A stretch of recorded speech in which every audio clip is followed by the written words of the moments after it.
Visit the message that shaped our history.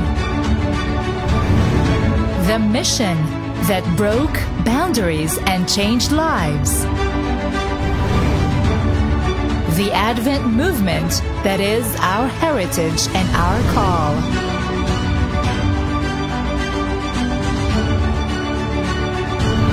Rediscover who we are, why we're here, that drives the work we do and the lives we live.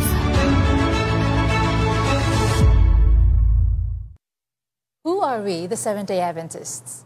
If a dog comes in roaring like a lion, it's going to be very funny because we know that animal has lost his identity. But you know what's even more tragic is when a people have forgotten who they are. They wouldn't know where they should be going.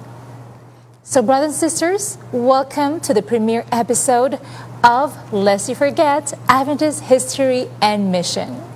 Yes, this series is a continuation of the 40 Days Journey with God. In this series, we'll be looking back at events and people who have helped shape our destiny. People whom the Lord have used to encourage us to keep going and know more the reason of our existence. So in this series, we'll be listening to different presenters, who will be talking about different segments of our history and especially the purpose of our church. Some will be speaking in Cebuan, ang uban, Tagalog, ang uban in English.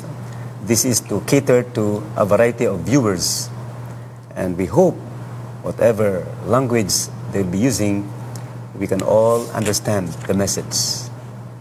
Anyway, the presentations will be in PowerPoint using the English text.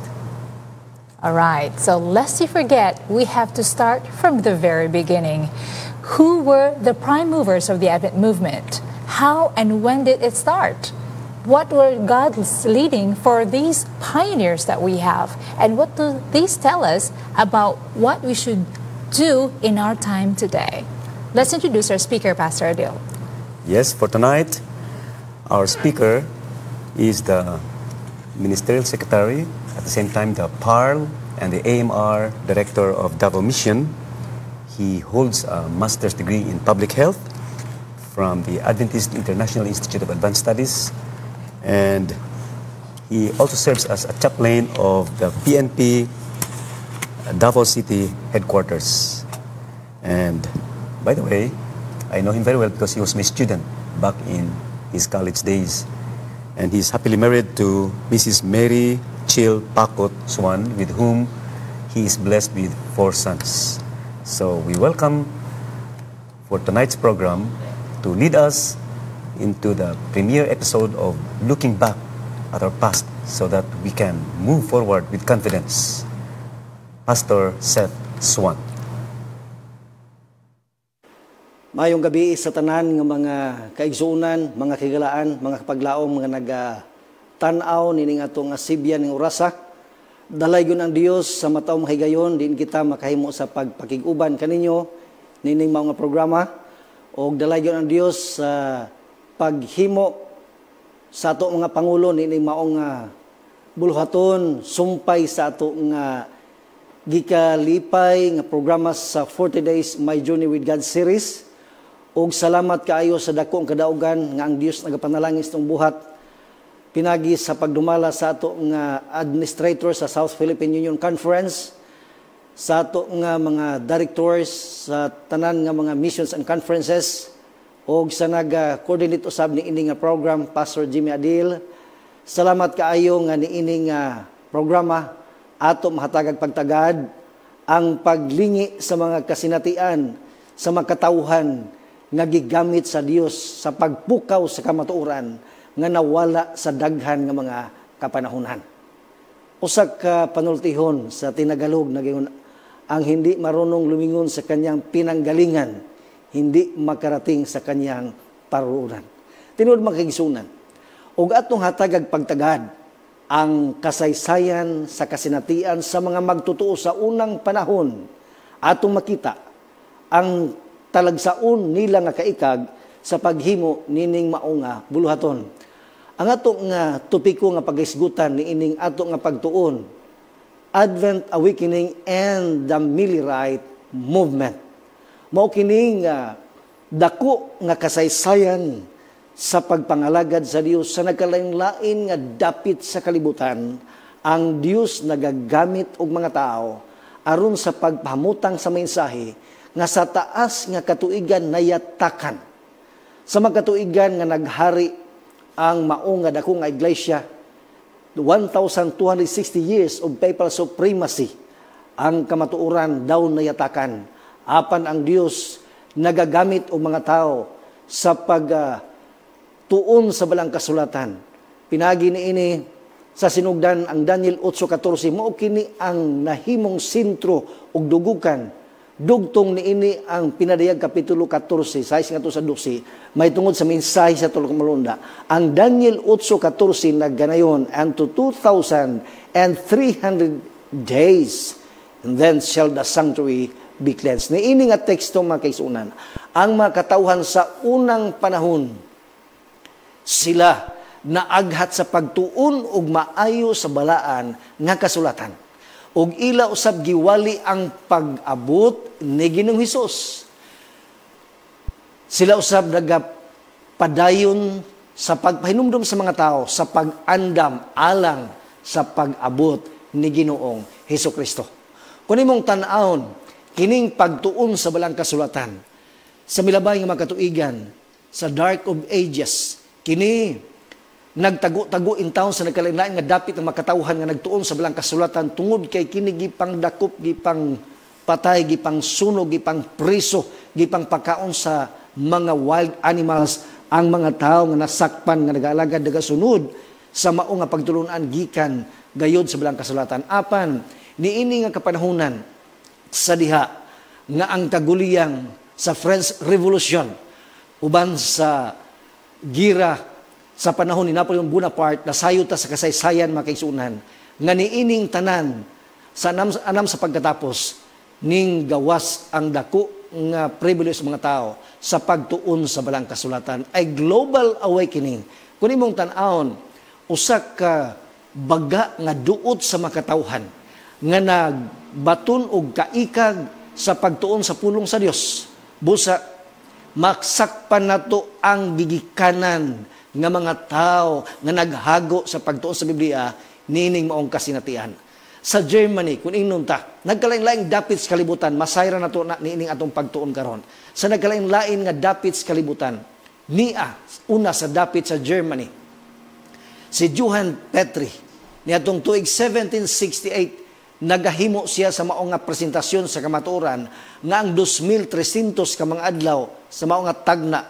Kining tao usa ka Calvinist pastor o kini siya mga kaigsuunan nagapresentar sa Messianic prophecy sa 70-week prophecy nga nagadugtong sa Daniel 9 ug kini mudugtong ngadto sa Daniel kapitulo 8 bersikulo 14. Og siya naguna sa pagpasantop niini apan ang date nga ilang gikutlo mao ni siya ang 453 BC nga mosangko kini ang 2,300 days o years prophecy niadtong tuig 1847. Mauni ang iyahang mga pagtudlo. Mauni ang iyang mga pagtudlo. Nasayod ta sa tinuod nga hitabo ni mga kaisunan sa unahan.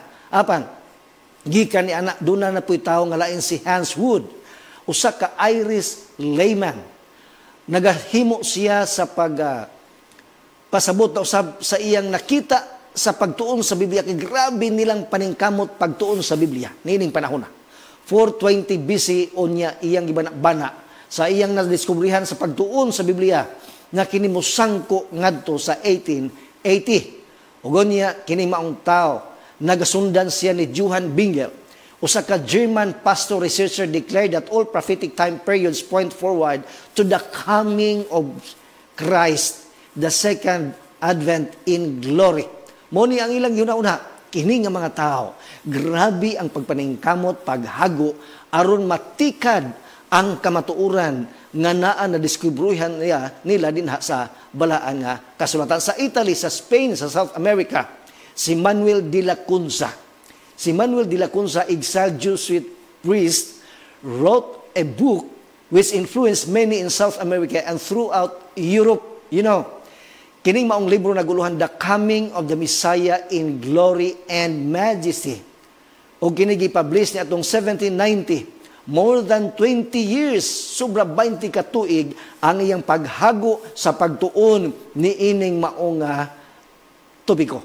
Ugon niya, kini maong tao, sila kunsa, nagatuo nga si Kristo, mobalik, nining maong pagsugod sa gitawag millennium. Kaya ng uban, doon ay lahi po nga pagtununan, nga ilang diskubrihan, nagtikad silang maayo, aron yun masakpan unsa ang tinuod, nga mga pagpasabot sa balang kasulatan sa Great Britain. Sa maong dapit sa Great Britain, si John A. Brown nag-introduce nga ang 2,300 kamaong tagna sa probinsya. Iyang gihatagan og pizza 457. So nakita nato nga ang sugod na tunong sa atong giadaptar karon nga tuig mga kaigsunan. 457 BC, unya mo tapos kini sa 1843. Masakpan nato na sunahan ngano nga mao kana ang ilang giadapt. William Cunningham, a Scottish layman, a prolific writer, published 21 different works on biblical prophecy and chronology. Nagsunod-sunod kini mga tao pagsigig diskubre sa ilang pagtuon o tinuod gyud sa balaan nga kasulatan. Busa may sunod si Henry Drummond. Si Henry Drummond usa ka dato, adunahan og generous nga tao. Dili siya dalo, dili tihik nga tao. Kay mingbubo siya og dako nga kwarta aron lang gyud mahatagan og igo nga pundo panggasto ang maong nga grupo sa maong nagawali sa maing balita mahitungod kang Kristo mga kaigsunan. Unya ilang gitun-an sa gihapon og maayo ang Biblia na converter pinagi sa pagwali niya. Pinagi sa pagwali ni imong tao si Henry Drummond mga kaigsunan. Na converter kini maong tao 21-year-old Horatius Bonar. Si Horatius Bonar, nahimo siya nga Advent hymnist. Nga naman, siya ang naghimo, nag-compose sa awit nga naguluhan, I heard the voice of Jesus say. Kana nga lawi ito, naasa itong kalantahon, o daghan ka na ito, nakabalo niya. Si Robert Winter, he was converted to the Advent message by Millerite preachers in America. And then, returning to England, he witnessed to the truth. Sa ilang pagkadungog sa mensahe dito sa maong dapit, iya pag-uli niya sa ilang dapit, iyang gipadayon ang maong pagwali ni ining kamaturang inadunggan. Si Edward Irving usab became a leading figure in the British Advent Awakening. Nailan siya sa grabe niya nga kakugi sa pagwali sa maing balita. Si Francois Gaussen was generally teaching the Bible, which was driven from his pulpit in Geneva by the state clergy. Puan siya, gipapahawa, gibunlot siya sa iyang pagsulti sa kamatuoran, gipapahawa siya dito sa maong simbahan, kay dili sila ganaan nga iwali kining maong kamatuoran nga ilang nasabtan. Sa Netherlands, niyang tao nga nag-una sa pagwali dito sa maong dapit sa Netherlands, si Hans Zepeter, usa siya katig bantay sa Royal Museum in Amsterdam, was led through a dream to begin studying the Second Advent. Mao ni ang focus gyud sa pagtuon og maayo sa makatawhan nining panahon na may tungod sa pagbalik ni Ginoo. Sa Scandinavia, nakabalota sa mao nga dapit during the years of 1842 and 1843, especially many children and youth, girls as well as boys, some as young as 6 years of age, gave talks on the Second Advent and called the people to repentance. Gagmayng kabataan katingalahan. They were moved by the Holy Spirit. Giwali ang pagbalik ni Ginoo Hesus. Pagkanindot kayo, mga kaigsunan. Unya, kini, daghan sa mga katawhan na agni og ningto sa later activity in Germany. Ang nagsunod-sunod nga mga hitabo, dunay tao nga si Johann Richter. Edukado nga tao, labaw sa Renaissance Missionary Society, usa ka editor sa dako kaayo nga sinulat, 6-volume Family Bible Commentary. Ingali, og nakakita mo nini iyang mga sinulat. Si Leonard Kilber, a Bavarian school teacher, nagapublish og sinulat nitong 1835, ginganlan siya og The End comes. Mao ni ang focus nga mga isyu sa ilang pagtuon ni atong panahon. Si Hengstenberg, the most talented theologian in Germany, also preached the message, and Johann Lotz was another important Advent preacher. Pagkadaghana sa mga magwali sa nagkalain-lain nga dapit, sa Rusya makaigsunan, ang mga tao nga gilutos, mga magwali gikan sa Germany, minglayas ngadto sa southern Russia. Onya sa pag-abot nila sa maong dapit, ang ilang nasayran nga mensahe sa kaluwasan, ang ilang nasayran nga maing balita mahitungod sa pag-abot ni Ginoong Hesus, ila usab giwali sa ilang mga silingan sa mga katawan sa maong dapit. Onya tungod kay gisirad-an man ang ilang mga simbahan. Ang ilang gihimo, dito sila nagtigom sa mga balay, dito sila nagtigom sa nagkalain-lain nga puloy-anan, ginatos ang mga tao nga ning dawat nining maong pagtulunan.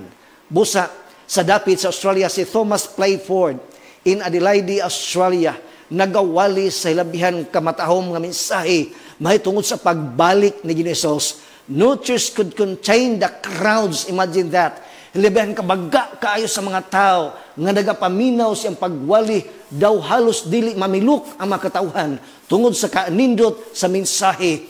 Nalipay ang mga tao nga nakadawat sa mensahe gidala ni mga tao. Sa India, Daniel Wilson, usa ka Episcopal Bishop of Calcutta, nagapublish usab sa maong basahon 1836 on the prophecies of Daniel, and said that 2,300 years would end in 1847, at which time Christ would return.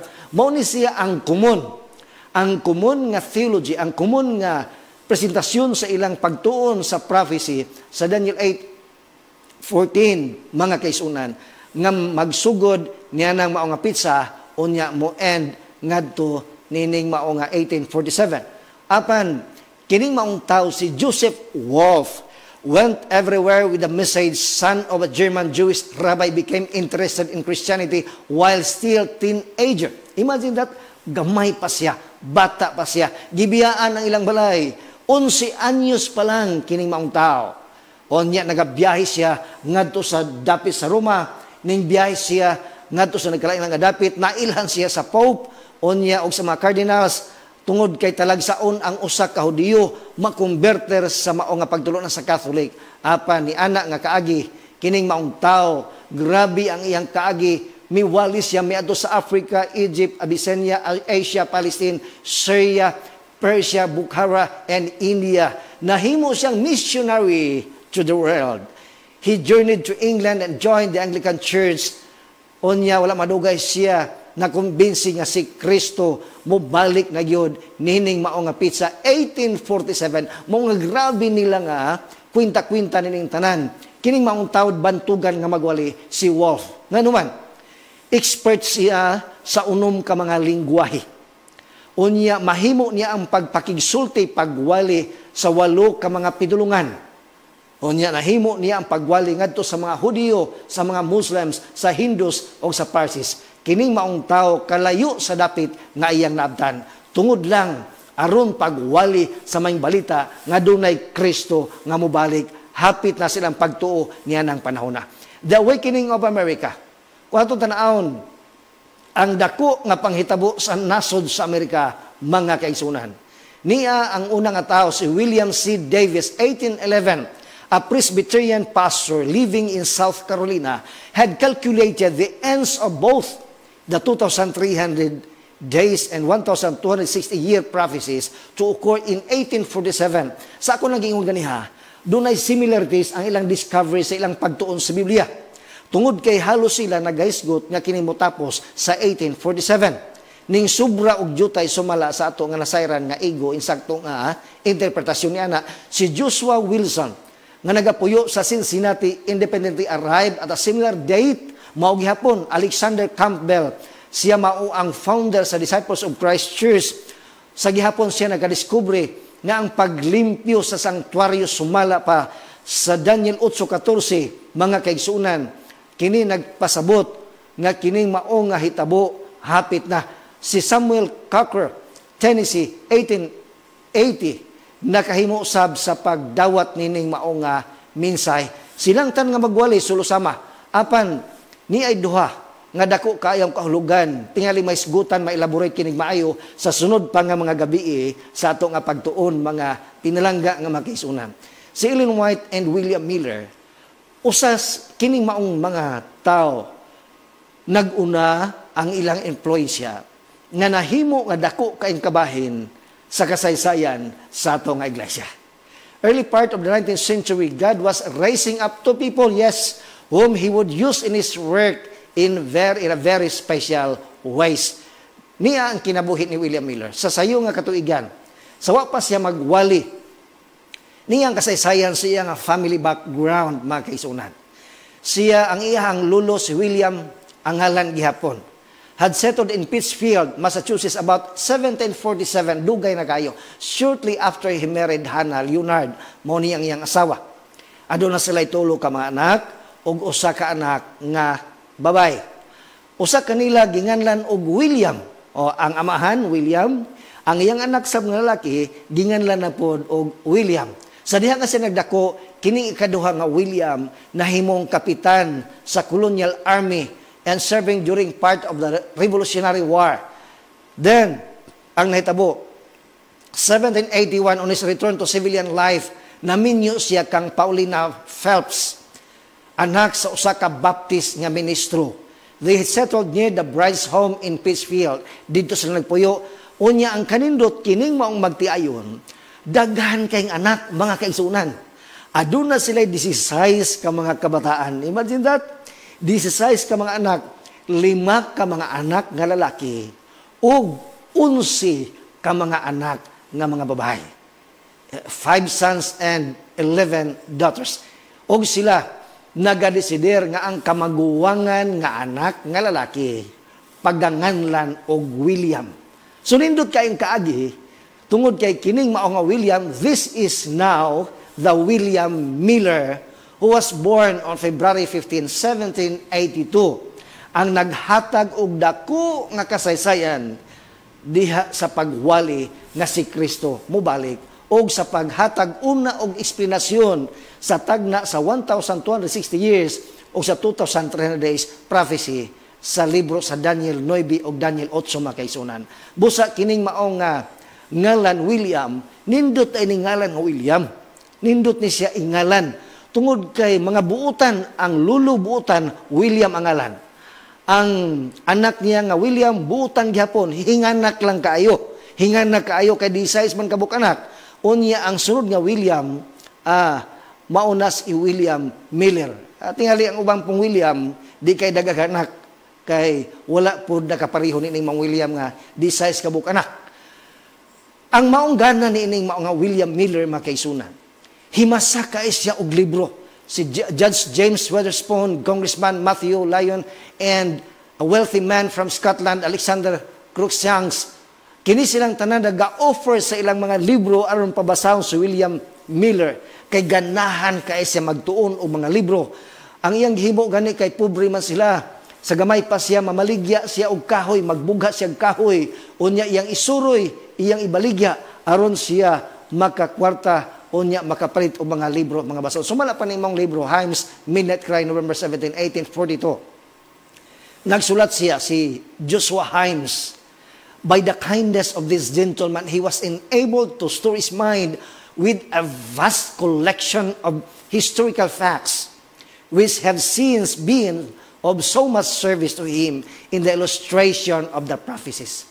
So, dili basta-basta ang background ni William Miller, kay ang mga basahon nga iyang gibasa ang tag-iya, abogado, congressman, mga dato, mga negosyante nga mga tao. Si William Miller, misugod sa pagtuon sa balang kasulatan, niadtong 1816. He was 34 years old. It was 28 years to 1844. Kining maong tao, miagi siya og kaluya og kalaay nga sa pag-ila nga dunay Dios. Nga naman, tungod kay nakabarkada siya og mga deist, mga tao, mga amigo niya nga dili mo tuo kang Kristo. Busa sa iyang pagkasuod ni mga tao na influensyahan ang iyang utok hangtod na nga siya ming sulod sa pagkasundalo, pagka-army. Nahimo siya nga dako og ranggo, nahimo siya nga ning sikat na ilado, na promote siya, o niya ng panahona, ang iyang sinulat, nakaingon siya nga, ang pagsulod niya, niining maong nga pagkasundalo, usak ka makasusubo, disheartened sa iyang religyoso nga kinabuhi. Tungod kay naglibog siya, miabot ang panahon nga din sa mutuo kang Ginoong Hesus. Miabot ang panahon nga din sa mutuo Biblia, naluya siya, nawala siya, hangtod yun, nga miabot ang panahon nga ang Dios nagtawag kaniya sa naman ang pamaagi, ni ining tuig 1816, mga kaigsunan, gikan sa bulan sa Mayo nga sa Oktubre, naman siya, ning biya na siya sa pagkasundalo, unya ang Dios nagagiya, nagatawag kaniya. Iyang gitun-an ang maong Biblia, anam. Sa wala pa, kanunay siya makadungog sa wali siyang duha ka mga uyuan nga mga Baptist pastors. Tungod kay dunay duha siya ka mga uyuan nga pastors. Apan, wala pagyud siya na settle siyang spiritual condition. Tungod kay nawala siya, nalibog ang iyong utok, wala siya pagsalig na diya sa mga relihiyoso nga mubutang. Kay na-influensyahan siya sa mga ideya sa dili mga kang Voltaire, kang Volney, kang Humes, daghan nga mga dili mo tuog Dios nga iyang nabasa mga libro. Naguba ang iyang mindset may tungod sa pagtuo sa kamatuoran sa Biblia. Busa, niining panahon na, nagsimba sila. Ang na-assign nga mubasa sa wali kay gi-assignan man sa pastor. Ang gi-assignan mga kaisuran mao, kanga mubasa, di kay kamao. Munang gisuggest nila nga kung pwede si William kay maay kay mubasa. So iyang gibasa ang wali. O ang wali nagisgot may tungod sa Isaiah 53. Nasayod tanian ng Isaiah 53 nga nagisgot may tungod sa pag-antos ni Kristo sa iyang pagpasaylo sila. Ni anang pagbasa ni William Miller, daw ning kurog ang iyang kaugalingon sa pag-ila sa gahom sa Dios sa iyang pagkamaluwas, nintuhop siyang kasing-kasing, nailhan niya nga siya makasala, og ni anang panahona, ning yaka siya ning hilak ug maayo, nga iyang nasabtan nga siya di ay nawala og nanginahanglan sa kaluwasan sa kaluoy ni Kristo. Ang mga tao nga nagtan-aw kaniyang panahon ning tiyabaw, ning hilak usab og maay mga tao, hinilakay ang tibok simbahan. Niya ang panahon na si William nagasidir nga iyang tun-an pagmaayo ang Biblia. Iyang tun-an pagmaayo ang balaang kasulatan. For 2 full years he continued this study with his Bible, his Cruden's Concordance, kamo mga theologians. Nasayod taniya ng Cruden's Concordance. Karaan na siya kayo. Unya siya nakumbinsi, natagbaw, that the Bible is its own interpreter. Ang Biblia mo ragi muhatag og pagpasabot sa isig ka teksto nga angay ipasanto. Busa napurma niya ang 13 ka mga rules of interpretation. Niya makaigsunan, ubay-ubay kini. Nahulman niya that the popular view of temporal millennium before the second advent and the end of the age was a fallacy. Dili tinuod, muna iya nasakpan that the theory of the return of the Jews was not sustained by the word. Tungod kay dunay mga wali nga moabot ang panahon nga mga Hudiyo mobalik nga to silang dapit, daghang nagwali niya na nasakpan niya nga dili tinuod that Jesus will come again personally with all the angels with him, that the kingdom of God will be established at the coming, that the earth will perish in a deluge of fire, that the new earth will spring forth out of its ashes, that the righteous dead will be resurrected at the advent. Onya sa dugang pa, that the wicked dead will not come forth until the close of the 1,000 years, that papal little horn will be destroyed at the advent, that we are living in the last phase of the outline prophecies such as in Daniel 2, and the period of the feet and toes, mo nang iyang nakita, that all prophetic time periods such as the 70 weeks, the 1,260 years, days, and the rest are to be computed on the year-day principle. Nasakpan niya ang year-day principle. So iyang 2 full years nga pag-study ng 2,300 ka mga adlaw, extending from 457 BC to about AD 1843, will bring the climax of prophecy and of human history. Jesus will come on or before the Jewish year 1843. Mauni ang iyang nakaplagan mga kaigsunan. Busa, unsa man kini nga dugang pangamensahe nga iyang ipasantop, niya ang mga major points on which he was right. Jesus is coming again, and at the beginning of the millennium, not at its end. Tungod kay daghan sa mga magwali nga nagsulti nga sa katapusan sa millennium aya pa mabot si Ginoong Hesus. The second coming will be literal and personal. The second coming is very near. We should prepare to this great event. A day represents a year in symbolic prophecy. The 2,300 evenings and mornings in Daniel 8:14 represents 2,300 symbolic days or literal years. Muni ang iyang mensahe. They began in 457 BC and will end about the year 1843. Actually, it's 1844. The judgment would begin or occur in that year. And Revelation 46 to be proclaimed, the hour of His judgment has come.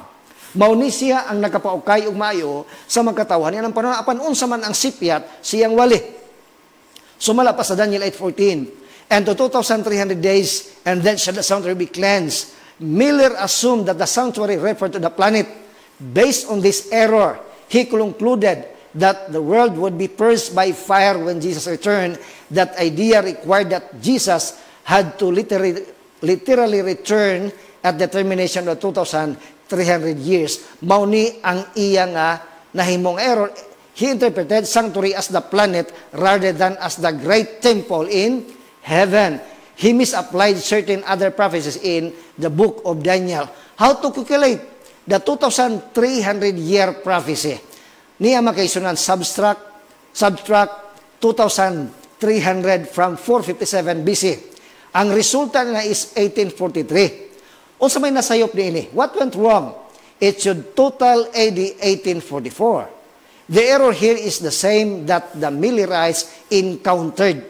Munisipyat sa mga Millerites siyang grupo ang pagkwintan ini. Ang rason, they first dated the end of the prophecy in 1843 and later changed it to 1844. Niya makaisuna.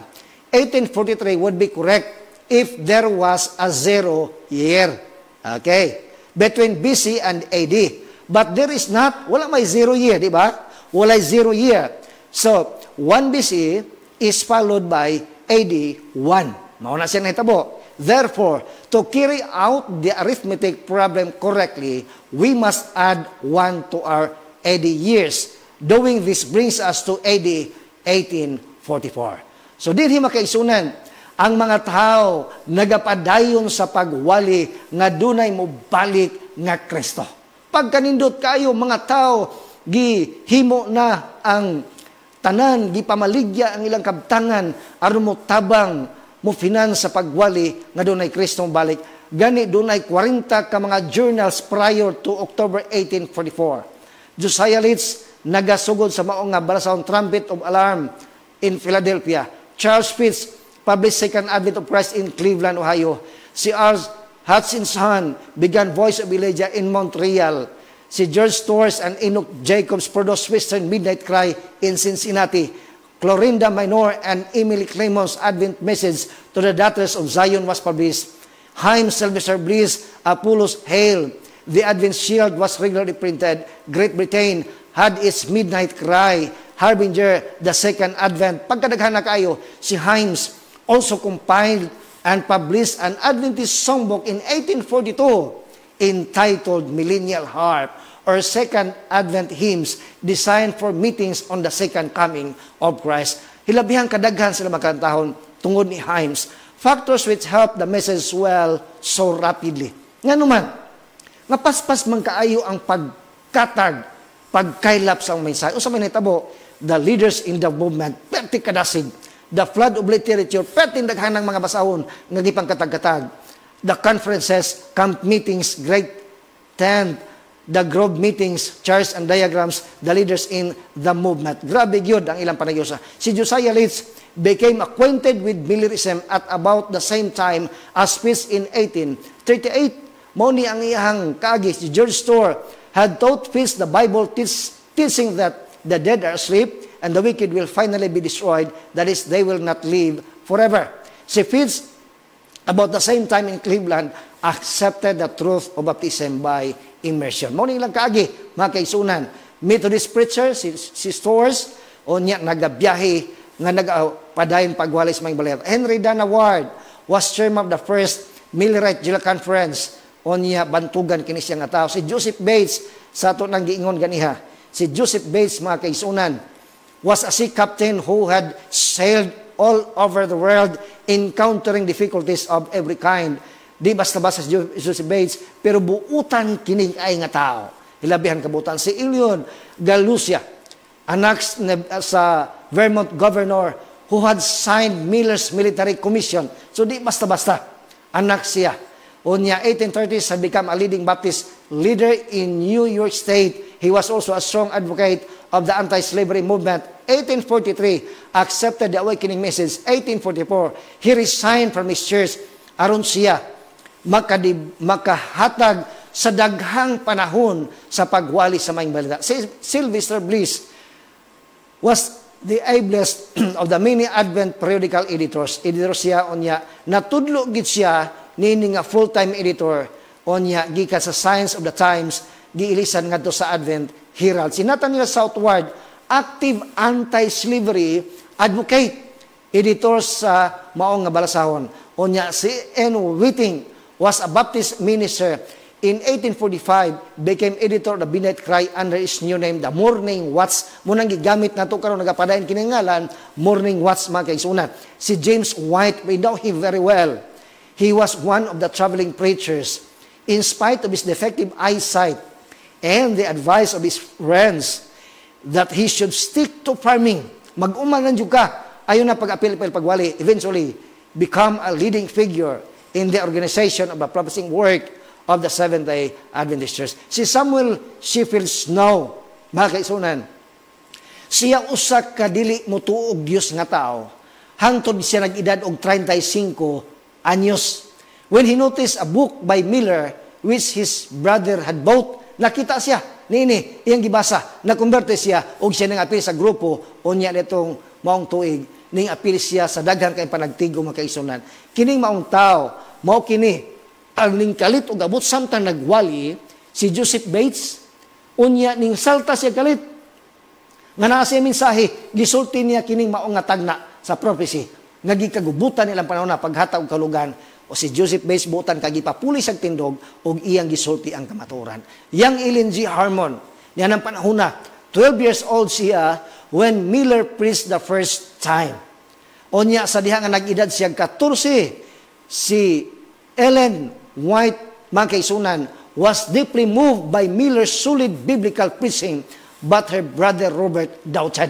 Nagduha-duha ang iyang isuon, apan sa ngadto-ngadto na nakasabot sila, mga kaisunan. Unya gikan sa Methodist Church, ilang gibiyaan ang gisalikway sila, gi-excommunicate sila dito, unya nihimo sila og full-time nga pag-apil ni ining maong Advent movement. Tulo ka mga rason why Miller was such an effective speaker. First, he had a scripture-based message. Muning nakapaaghat og mic kang Ellen White.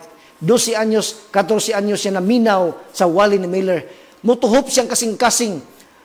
Mauli siya sa balay, magsisag handom, pagkanindot nga magwali. Si William Miller, dili magsig pangitag istoryang katawanan aron na maghimong makatawa bisag wala sa natunong sa iyang punto. Kining maong magwali, grabe yun, na interest si Ellen White tungod kay scripture-based message. Second, he had a deep burden for souls. Third, it was expressed in messages which were urgent and demanded decisions. Di basta-basta nga magwali. Busa gikan sa tuig 1832 to 1844, he delivered 3,200 lectures. Sa Science of the Times, January 4, 1843, the believers of the Second Advent in 1843 have fixed no time. Wala pa sila naghimo og pitsa. Miller, Himes, Leeds, Hale, Fitz, Holly, and other prominent lecturers most decidedly protest against fixing the day or hour of the event. Wala nila gidawat na yun. Ang ilalang yun, mawali sila nga mubalik. Apan, niya ng summer of 1844, a definite day was set, mga kaisunan. Si Miller called their attention to the prophecy of Habakkuk 2:3. For the vision is yet for an appointed time, but the end it shall speak and not lie. Though it tarry, wait for it, because it will surely come. It will not tarry. Mao kana ang iyan asapan.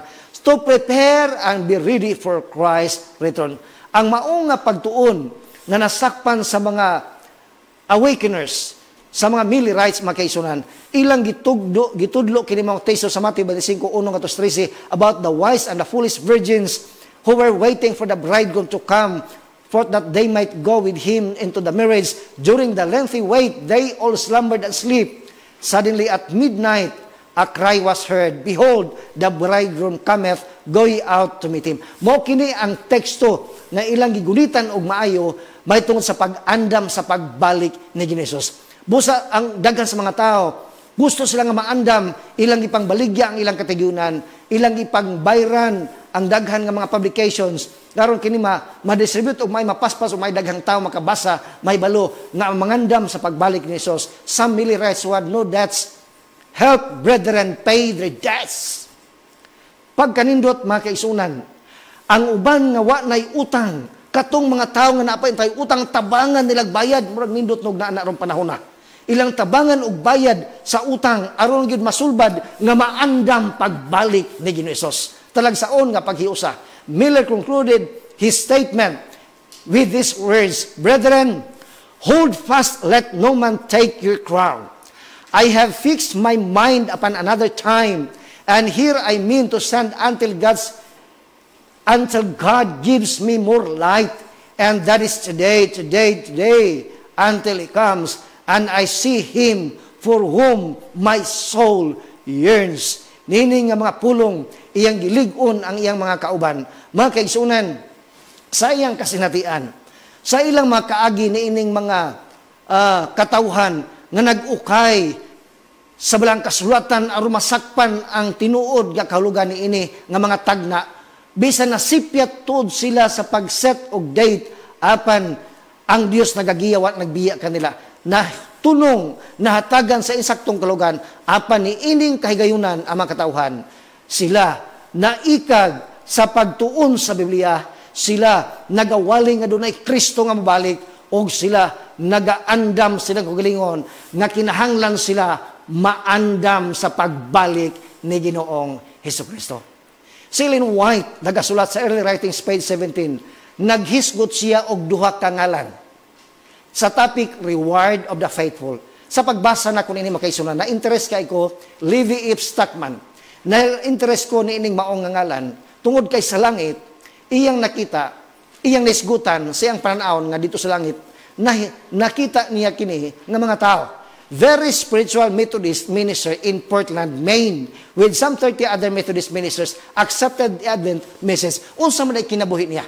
Kini si Stockman makaisunan, usa ka devoted nga magwali sa maong nga Methodist Church. Apan sa diha nga naagihan siya sa Advent message, iyang gidawat kini og nagwali siya maayo hangtod yun nasuko ang iyang iglesia, ang iyang makauban, nakadala pa siya dugang pa nga mga pastors daghan, o niya gibiyaan, gidisiplina siya, gipatawag siya sa mga pangulo simbahan, o niya giparikant, gipabakwi ang iyang kamatuoran nga giwali, nga lahi na sa ilang pagtulunan, apan wa gyud siya niwali. Giingnan siya giingnan siya Stockman, mawala ang imong pension, mawala ang imong sweldo, mawala imong benefits imong pamilya, apan wa siya mahadlok. Hangtod nga siya gipapahawa, gidisiplina, giputbol siya ang trabaho, og siya nagsakit, namatay sa mga balatian nga tuberculosis.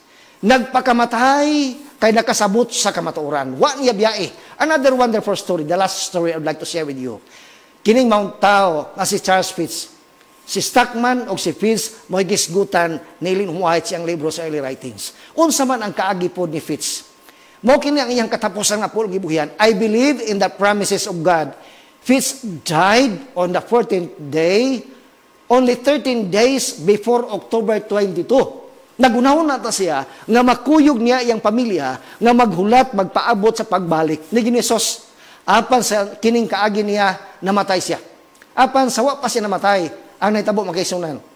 Sa nagwali siya sa Advent message, ang naitabo, tugnaw kayong panahon, nagkurog-kurog siya kay ulan ting bugnaw, unya may grupos mga tao nga siyang pagwali ni Desider, hilabihan kabaga nga mga tao, iyang ibautismuhan dito sa Lake Erie. Sa pagbautismo niya, ning lakaw siya, another group of people, ikaduha nga grupo, hangyo nga sila bautismuhan kaning dawat sa kamatuoran. Balik na po sila, iyan na po gibautismuhan, kurog siya maitugnaw kaayo. Hinguli siya sa iyang pagpauli, another group of people nga andam na mo dawat sa kamatuoran ni Hesus og magpabautismo, bisan siya nagkurog, bisan siya basa kaayo, way kaon ning balik sila ngadto suba, unya didto iyan sa gibautismohan ang mga tao hangtod na mauli siya pila ka mais pang iyang gibiyahe, nagsakay kabayo, nagluyang nagsakit og gituhan, wa madugay gikan namatay siya sa iyang balatian nga pneumonia. Makaisunan kini mga tao naghago, nagantos, nagwali sa maing balita, nagtuon sa balang kasulatan, na andam sila mo antos magpakamatay, biyaan ang mga maayuhon nga madawat sa kalibutan, ilang sweldo, ilang pribilehyo, ilang dungog, kay ilang nasabtan ang kamatuoran, ila kining gisalikway ang tanan, o gipalabi nila ang pagsunod sa Advent message, mga kaisol nga ilang nasabtan, nga doon ay Kristong balik. Gitunan og maing Biblia, gituhan mo balik si Kristo og nangandam sa pagbalik ni Hesus. Igsoon, higala, kung kana mo yung pagbati, ako magampo, alang kanimo. Ginoong Dios ning orasa, dalagyon ikaw, nga nagapanalangin sa nag-una nga mga tao, nga nagwali sa maing balita, may tungod sa pagbalik ni Hesus. Salamat nga bisan patuod sa unang mga higayon, dunay mga pizza nga gitakda nga napakyas apan kini nahimo nga giya nga nasabtan ang insaktong kamatuoran sa among kapanahonan karon. Panalangini ang tanang naminaw, panalangini ang matag usa nga nagapangandam usab sa ilang kinabuhi aron pagsugat sa iyong pagpadayag. Luwasa kaming tanan sa imong gingarian kung ikaw magpadayag. Salamat sa iyong panalangin kaya mong ipangayo sa ngalan ni Hesus. Amen.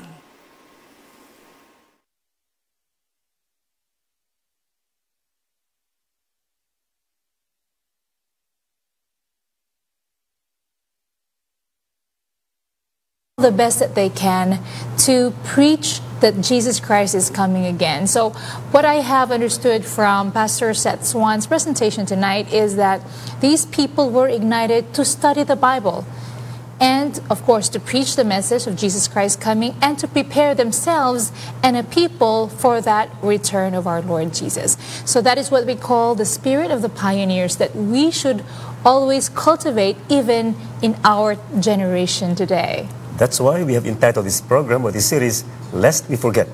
It's important that we look back to keep us humble, to learn from our past mistakes, and also to see God's leadings, which also gives us a sense of direction. So lest we forget God's leadings in the past, and lest we forget our mission. That's as right. a people of God. And tomorrow we're going to have another topic and another speaker, another presenter. Tomorrow we will discover what the midnight cry is all about. Have you heard about the midnight cry or the great disappointment? That's what we're going to review tomorrow, Pastor, with a different presenter. So I hope you will join us again tomorrow at 7 to 8 p.m. right here on Hope Channel. And after this, when we close this series tonight, we are going to have our Tuburan sa Paglaom, the TV program that tackles on the personal and social issues shortly after this series. And before we close, Pastor, we have prayer requests that we would like to address tonight. And Pastor Adil will be praying. I will be reading. We have a prayer request for Sister Ranelyn Bulala. She's in the ICU tonight. Niya po diri si Rilin Agnes, praying for healing. Christy and Teresita Damas, kaayuhan gikan sa disgrasya. Aligarves family, asking for healing and protection. Si Alan Hadol for fast recovery, kaya doon na siya kidney operation. Si Israel Kayaw, ma-withdraw ang case nga gipasaka sa iyaha. And si Alan Gulfan for a fast recovery. Also for Limuel and Jezreel Arellano, mubalik sa pag-alagad. And si Ursula Lorenzo, aduna na siya brain tumors. Ato siyang i-appeal sa pag-ampo. And all examinees of the ongoing physician's licensure examination. Para po, pinasay po nga pag-ampo alang kay Johanna Molieno Aso. and our families at the North Central Mindanao Conference, our co-workers, especially to Pastor Hanani Nietes, Mrs. Jemer Kabahit, and Pastor Robert Kibado for fast healing and recovery. Mag-ampo ta mga kaigsuunan, mga kapaglaom. O Diyos nga balaan, niningtak na sa kagabion, amo ikaw ginadaig, ginapasalamatan tungod sa higayon nga kami, mga katon na usab, labi na ang sudong sa imong mga pamaagi, sa among kinabuhi, o labos tanan. Ang imong pagpakita ka mo, ikaw naggiya sa among mga leader, mga katawhan nimo, nga mo imong gigamit sa pabalik ka na mo sa kamatuoran. O Diyos, ang salamat usab sa mga viewers na nagapaminaw karon, nagkikambo kauban na mo. Ginoo, ikaw usab na sayod, nga bisan pa kami nagamalipayon sa pag-alagad kanimo, sa pagpakisundurot sa among mga kauban sa iglesia. Aduna po uban kanamo, adunay mga suliran, adunay nagkalilain mga isyu sa among pulianan, sa among mga buhatan, sa among paningkamot.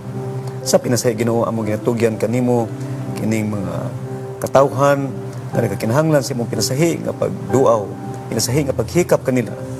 Among itugyan sa trono sa imong grasya kini sila si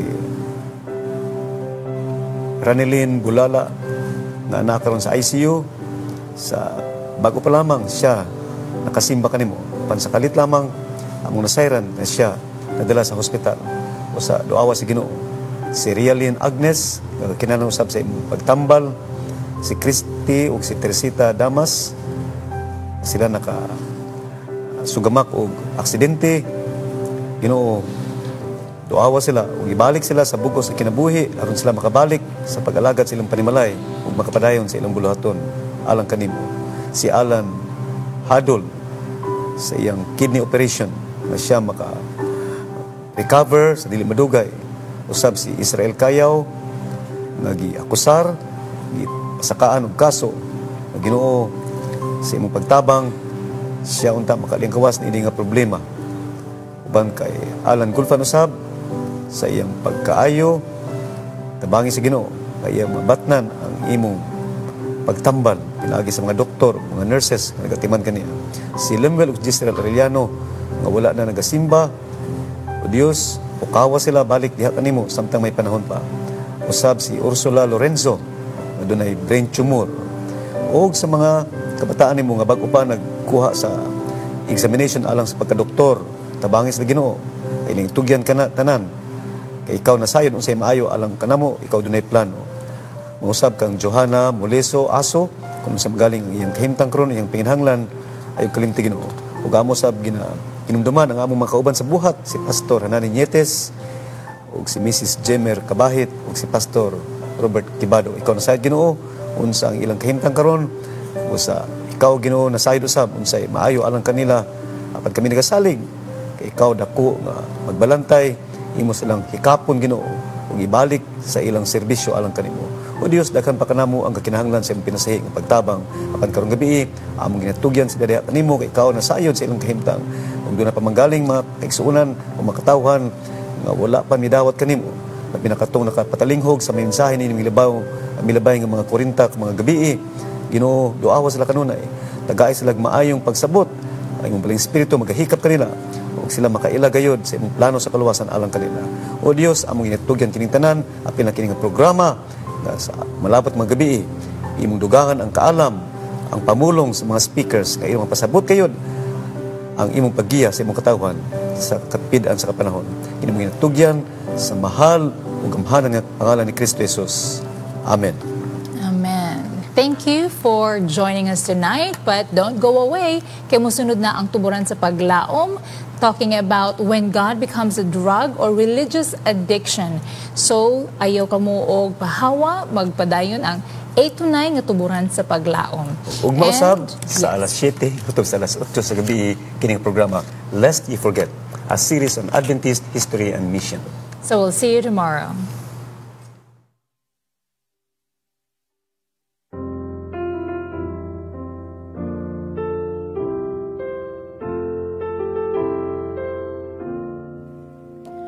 Imo na ako, O Ginoo,